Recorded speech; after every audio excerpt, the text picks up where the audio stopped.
জেলায় যখন একদিকে কর্মসূচি মুখ্যমন্ত্রীর, সেই সময়ে হলদিয়া পৌরসভার 1 নম্বর ওয়ার্ড সুতাহাটায় বেহাল রাস্তা মেরামতি ও নিকাশি ব্যবস্থার দাবি তুলে ভোট বয়কটের ডাক দিল এলাকাবাসীরা।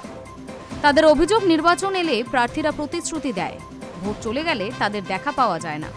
তাই 2026 নির্বাচনে 1 নম্বর ওয়ার্ডবাসীরা সিদ্ধান্ত নিয়েছে তারা ভোট দিতে যাবে না। বর্ষা পড়লেই রাস্তার ওপর জল উঠে যায়, স্কুলে ছাত্রছাত্রীদেরকে জল পেরিয়ে যেতে হয়। সন্ধ্যা হলে বিপদ ঝুঁকি নিয়ে রাস্তা পারাপার করতে হয়। দীর্ঘদিন ধরে বেহাল রাস্তা, পথে বাতি নেই, নিকাশির ব্যবস্থা নেই বিভিন্ন জায়গায়। আর এই কথা বিভিন্ন জায়গায় জানিয়েও কোনো সুরাহা হয়নি। তাই ভোট বয়কটের সিদ্ধান্ত নিয়েছে তারা। প্রায় 30টি পরিবার রয়েছে এই এলাকায়।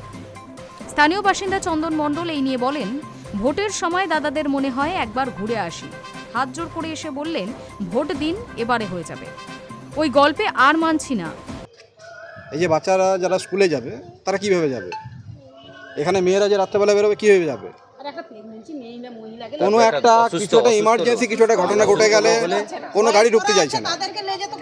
অটো, টোটো বা অ্যাম্বুলেন্স যাই হোক, কাউকে আপনি যখন বলবেন কোথা থেকে আসবে, মহিলা যখন অসুস্থ হবে কিভাবে আসবে? কোনো গাড়ি আসতে চাইছে না। তারপর রাজ্য সড়ক এগুলোকে কেউ জানে না তা নয়। যারা এমএলএ এমপি যারাই হোক না, আমাদের কাউন্সিলর প্রত্যেকের কিছু না কিছু প্রতিনিধি সবাই আছে, তারা জানে যে এই জায়গাটা অবস্থাটা কী, সিচুয়েশনটা কী হয়ে আছে। বারবার লিখিত, মৌখিক সব দিক থেকে আমরা ট্রাই করেছি, কিন্তু এখনও পর্যন্ত কোনো সুরাহা পাইনি। ভোট এলে তখন মনে হয় যে হ্যাঁ দাদাদের একবার ঘুরে আসি ওখানে ভোটের জন্য। ওই হাত জোড়ো করে এলাম, দাদা ভোটটা দেবেন, এবারে আপনার হয়ে যাবে, ও গল্পে আমরা আর মানছি না। এবারে আগের বারও ভেবেছিলাম যে ভোট বয়কট করব, এবারে ফাইনালি সিদ্ধান্ত নিয়েছি এখানে যারা সবাই আছি ভোট বয়কট করব। আরেকজন স্থানীয় বলেন, চারিদিকে রাস্তা হয়ে গেছে, বাড়ি বাড়ি রাস্তা হয়ে যাচ্ছে, এখানে হচ্ছে না। গত 2 বছর ধরে 1 কোমর জল পেরিয়ে যেতে হচ্ছে। বর্ষা এলেই খুব সমস্যা। পৌর এলাকায় সব জায়গায় আলো হয়ে গেলেও এখনো এখানে আলো নেই। যে রাস্তা দেবে তাকেই সমর্থন করব।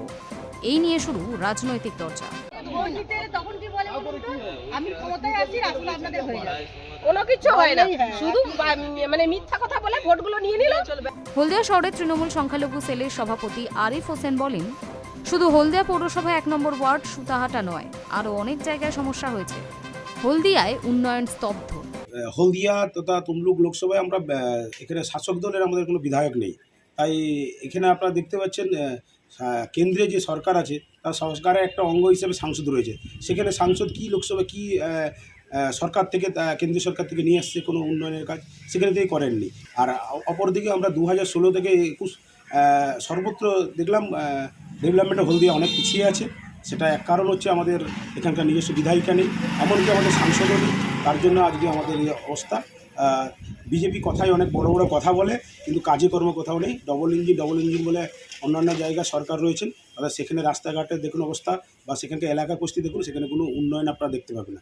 উন্নয়ন যদি কেউ করে একটু মমতা বন্দ্যোপাধ্যায়, আপনি যেখানে দেখবেন সর্বত্র এখানে কাজ। অপরদিকে বিজেপির তরফে দাবি করা হচ্ছে, বেহাল রাস্তা, এবং তাই নয়, রাস্তাগুলো ঢালাই রাস্তাগুলো পুকুর পাড়ে আড় হয়ে গেছে, যে কোনো মুহূর্তে বিপজ্জনক ঘটনা ঘটবে। এবং আলো জ্বলছে না, বহু জায়গায় আলো জ্বলছে না, ড্রেনের ব্যবস্থা নেই, রাস্তাঘাট জঘন্য।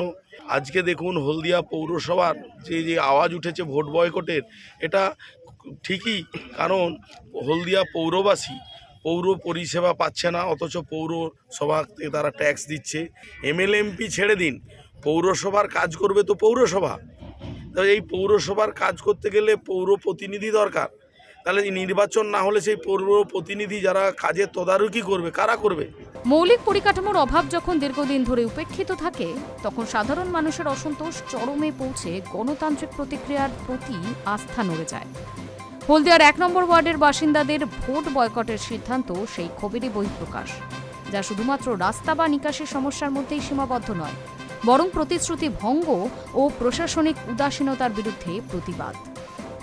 High News network.